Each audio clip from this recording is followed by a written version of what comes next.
just hearing that my parents thought I was actually dead. They couldn't get a hold of me. They just found out of another friend's son who overdosed and passed away, and he thought it was me. He was gonna come home and not hear from me again. And man, just hearing how much I broke their hearts and how much the pain that I actually caused them, it pains me to this day. I think the moral of this whole story is this is not who I am anymore.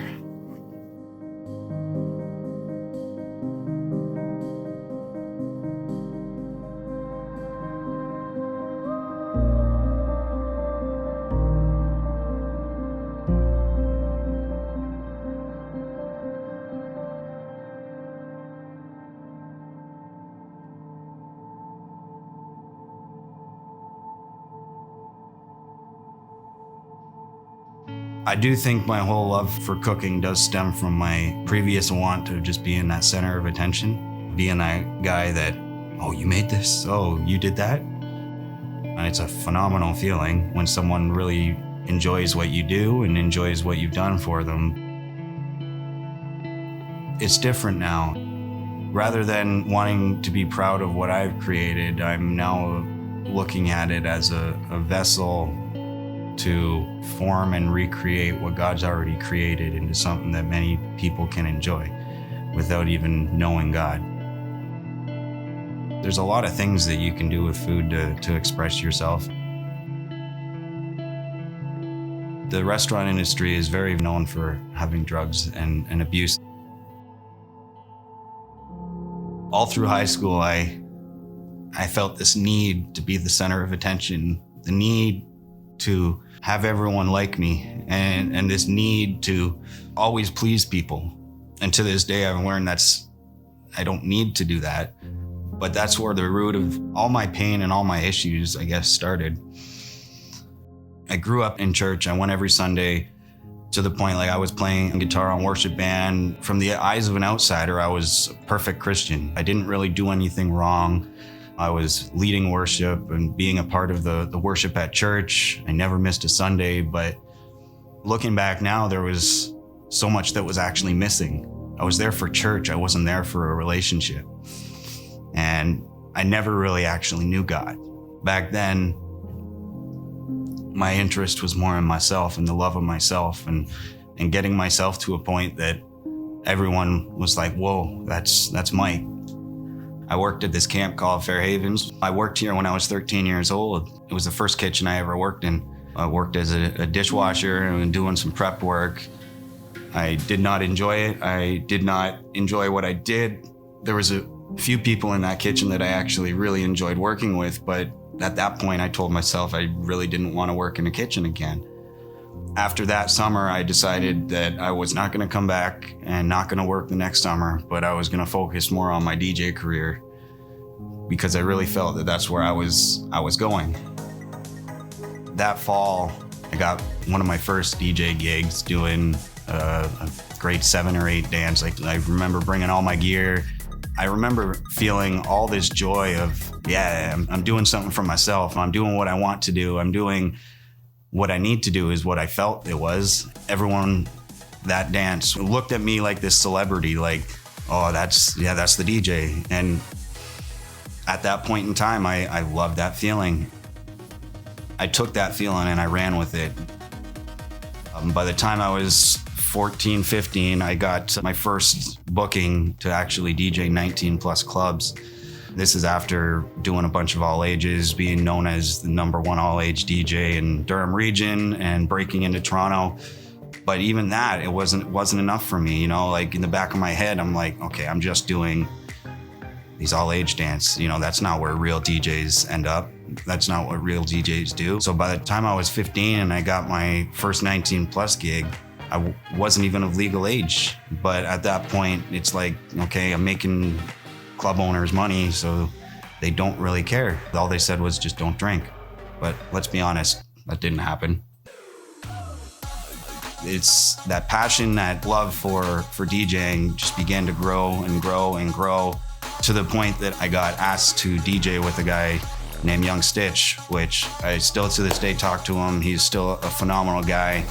Fast forward a little bit, Stitch and I, we were on tour, and at this point I had already kind of dabbled in certain drugs, but really during that tour was when I really felt that I gotta get messed up for these shows. I gotta get myself in a mindset that I can put on a show. I really had myself convinced that I couldn't do that sober.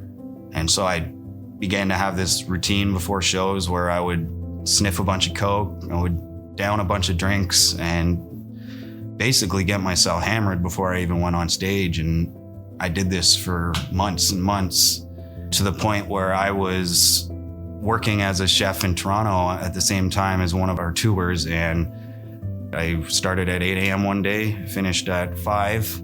And from Toronto, I drove to Niagara. We did a show.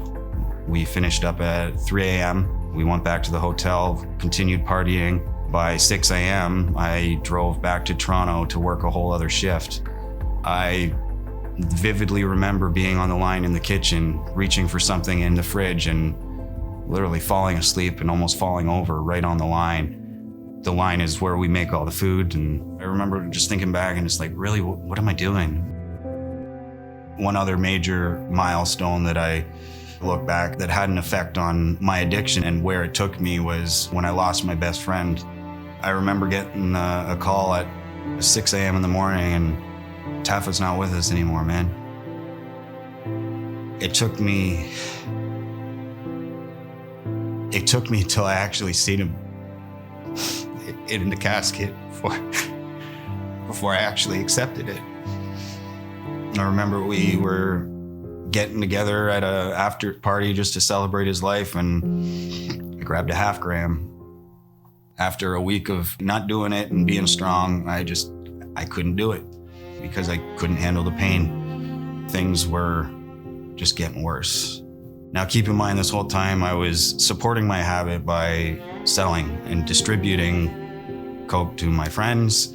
I'd walk in with a big bag of coke and walk out with a big bag of cash. So one day after my shift, I walked outside to go make a sale. I got into my buddy's car, which I had gotten into many times before. And within 5 seconds, I had a gun to my head. And he cocked it and he said, "Give me everything." So I gave him everything. At this point, I did not want to lose my life. And I remember getting out of the car after everything had been taken and just, how the heck am I alive? Those feelings just over the next few hours after being robbed just began to grow and grow, and to the point that I went back to Oshawa Curtis and I picked up what I thought was going to be a lethal amount of cocaine. Did it all in about the span of about 10 minutes. I remember laying on the couch, feeling like my heart was just going to explode, feeling like everything was coming down on me, and feeling like every single thought that I had ever thought was going through my head. It wasn't until 9 o'clock the following morning that I realized that I wasn't successful in my attempt. And out of nowhere, I had this weird feeling that I needed to go to church. So that morning, 9 o'clock, I, still high, still drunk, I walked, I think it was about 5 kilometers in the blistering cold to this church. And I walked in. The only thing I actually remember from that morning was it was the first time I ever felt welcomed at church. And it was because I believe Pastor Brian walked up to me, and I was a single guy in the middle of a crowd, and all he said was, "Glad you're here," and gave me a hug. You know, I didn't really talk to many other people. I sat in the back of the sanctuary, and I still can't even tell you what that message was about, but that was the first time I really felt like I was where I needed to be. And I went home, passed out on the couch finally after not sleeping. And it was about 5 o'clock in the evening. I remember my mom waking me up and just bawling her eyes out. And she told me she thought I was dead. And my dad, I've never really seen my dad bawl his eyes out. Then my mom looked over on the coffee table and she saw the bulletin from church. She cried even harder. She shared with me right then and there. I'm not crying because it's upsetting me. I'm crying because God is good. And she said the night before, when we couldn't get a hold of you and when we didn't know where you were or what you were doing, we sat there and we prayed that you would make it to church the next morning. And at that point I got chills. And I didn't really know what to think, but in that moment I knew I had my first real encounter with God.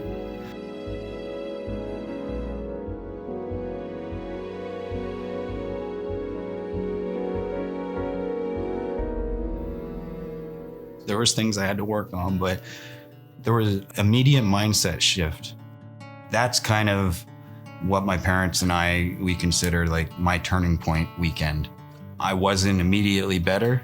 I wasn't immediately sober, but my view just on everything began to change. I remember my dad giving me the nickname Bones because I pretty much locked myself in my parents' house and binge watched 13 seasons of Bones in the matter of 2 weeks because I was at the point that I didn't want to go out and get high anymore. I really, at this point, had nowhere to go. That's when we began talking about Teen Challenge and the possibility of me going there. And for someone that had been using a lot of drugs and before this weekend really didn't want anything to do with the church, the idea of spending 12 months at a faith-based drug and alcohol rehab was like, yeah, okay, good one. Well, my parents gave me the option between Teen Challenge and another place out west. And the one out west, it was going to be like this luxurious place where I had a pool, a hot tub, or whatever I can use. I had this desire just to be that much closer to my family. I got to the point where we made the decision that I wanted to go to Teen Challenge, and so we started that process. I look back and there was many, many hiccups, but I also look back now and those hiccups were there for a reason. It was January 23rd, I want to say, it was my initial intake date. I had got all my medical stuff done. I'd seen the doctor and we drove all the way to London and we started the intake process. We get to the point where they asked me about medications. My doctor decided to put me on Seroquel to help me with my sleep as I'm, withdrawing. And little did I know that you needed to be on medications for at least a month before you actually went into Teen Challenge. At this point, it had been 2 weeks I had been on that. So that day, they turned me away, and they said, no, you're gonna have to go back home and come back once you've been on them for about a month.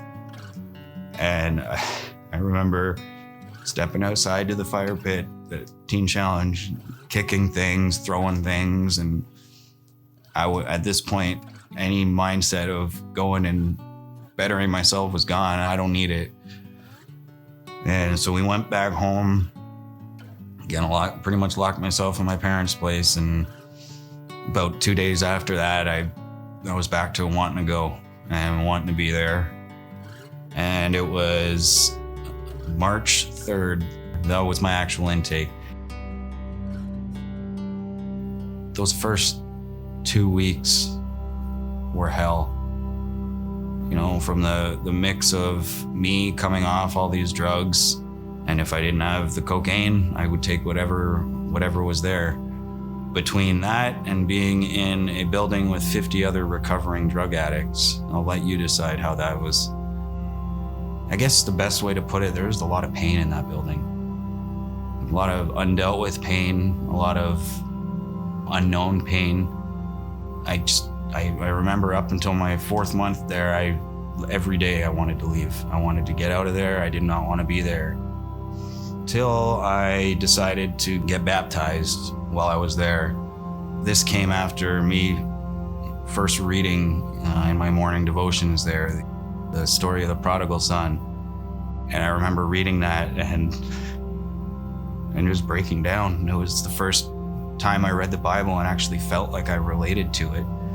And it's like, it's not that your parents are upset that you did what you did. They're happy that you're coming back, and the son that they had when you were younger is coming back. I just want to be the guy I was before, the guy before I touched any of these drugs, the guy before I did any of these stupid things. Now, while I was in Teen Challenge, I realized that I don't want to be the man I was before. I want to be a completely new person, I want to have a new view on life. As much as that was the best time that I remember myself being, I realized that I wanted to be something new. I wanted to see myself in a completely different light. I really started to dive deep into the Word and into what God was really wanting to show me and really want to do for me. It was then that I made the commitment to God and decided that, okay, I want to get baptized. So me along with 4 other guys, we got baptized in the pool at Teen Challenge, each one by one sharing our testimony. But I will never forget that the moment after each of us were brought underwater and raised back up, there was one little hole in the clouds and the sun shone down right on each of us. And it was only for about 10 to 15 seconds right after. Holy, God's with us. God's with me. He's here. As much as that weekend where I went to church was a turning point, this was a turning point in my faith. That was a turning point in my life. This was a turning point in my faith and relationship with God. The day after, I immediately started to just dig that much deeper into what God was wanting to show me. It didn't make the next year any more easy. In fact, I think it made it even harder. I look back and I know that it was for the best. Probably 3 months before I graduated, I had to start thinking about, okay, what am I gonna do when I get out? What am I gonna do for work? Where am I gonna live? Because in the back of my head, I did not wanna go back to Oshawa. I did not wanna go back to where I knew drugs. It was a family friend named Lynn McNutt that actually sent me a message that, hey, there's a sous chef job available at Fair Havens. I'm like, yeah, I've got 4 months left of Teen Challenge and I'm not leaving. I'm finishing this up. I need to do this. 2 weeks later, I get a message from my aunt. Hey, there's a sous chef job available at Fair Havens. I think you'd be great for it. And again, I said, no, I got to finish where I'm at. Then finally, I had one other person mention it to me, and I'm like, okay, I need to give this some attention. And so I reached out to Andrew, who was the executive chef at the time, and we started talking. We had a phone call, and we got to know each other. Then we decided that I was gonna come to a working in-person interview.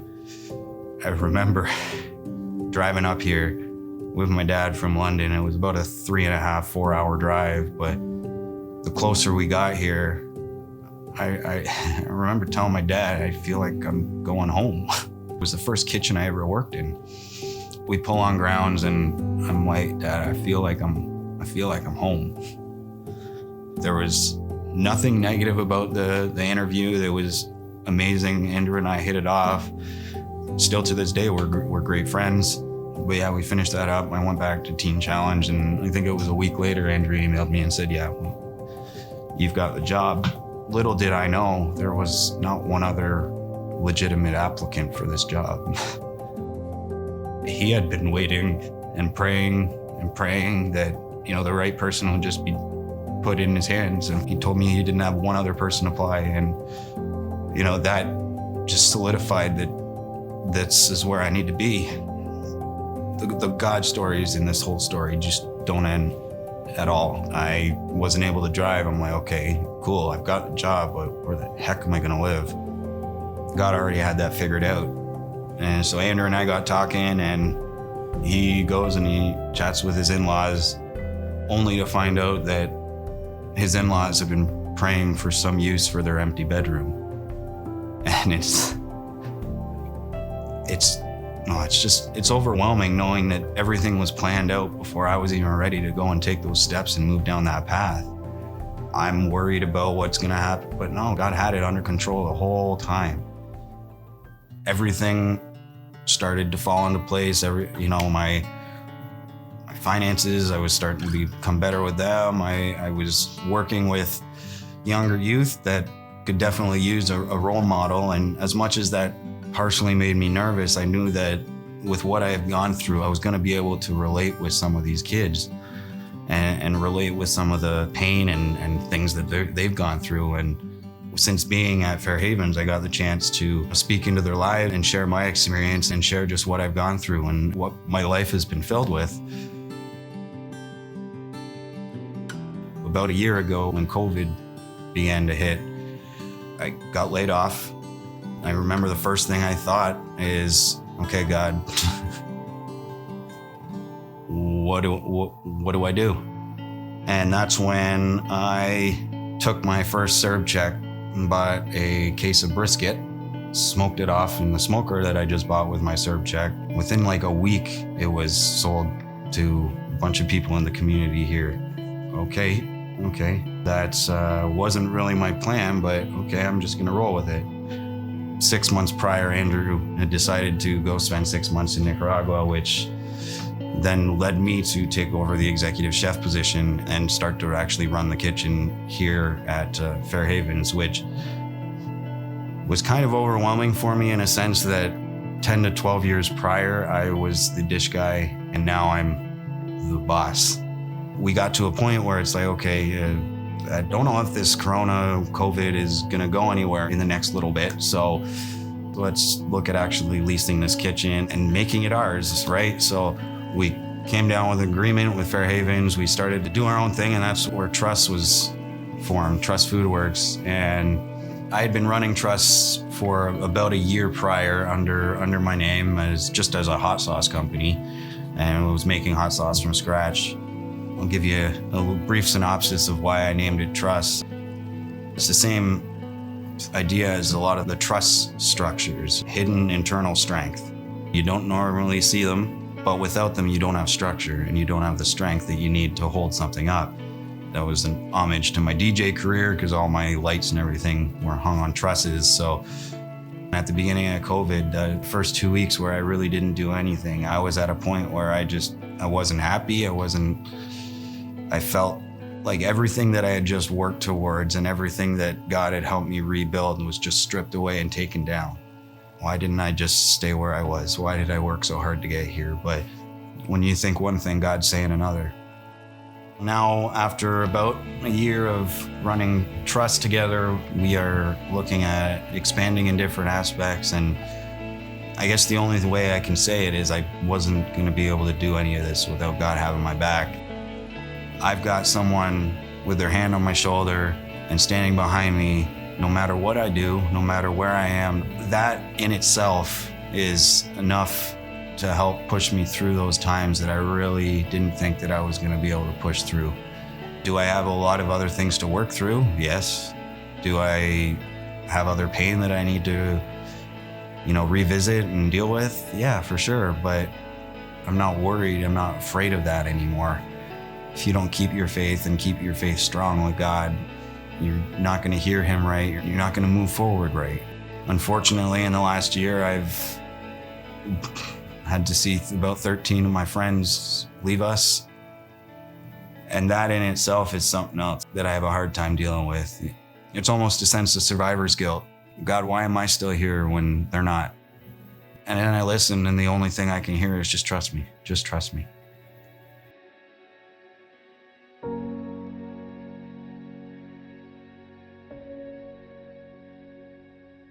If you're going through these things, don't hide. Don't run.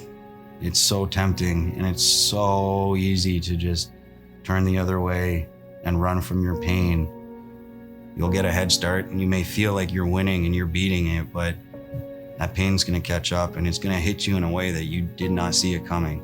it's only going to hurt you in the end. And if you're like me and you've experienced multiple friends being taken away and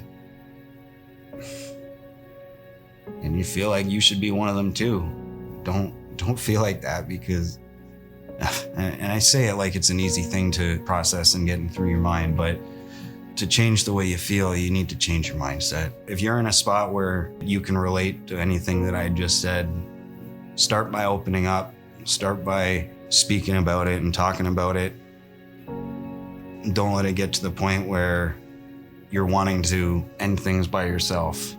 The sooner you can reach out to someone you trust and someone that you love, I'm not saying it's going to be easy, not saying it's going to be pain-free, but the sooner that you can start to rebuild and face those demons that you have inside and begin to move forward in your life in a way that God would be proud. At this point, I'm coming up on 5 years completely sober of cocaine. I don't think I've ever been this happy before. To see where I was 5 years ago and where God's brought me to today, it's unreal. It's always been a dream of mine to own my own business, and God's made that happen.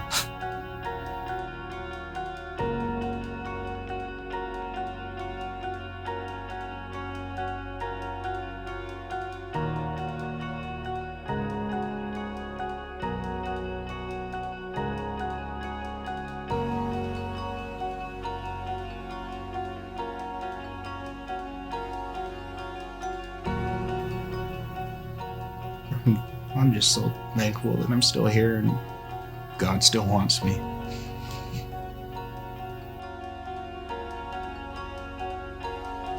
God is stronger than my addiction.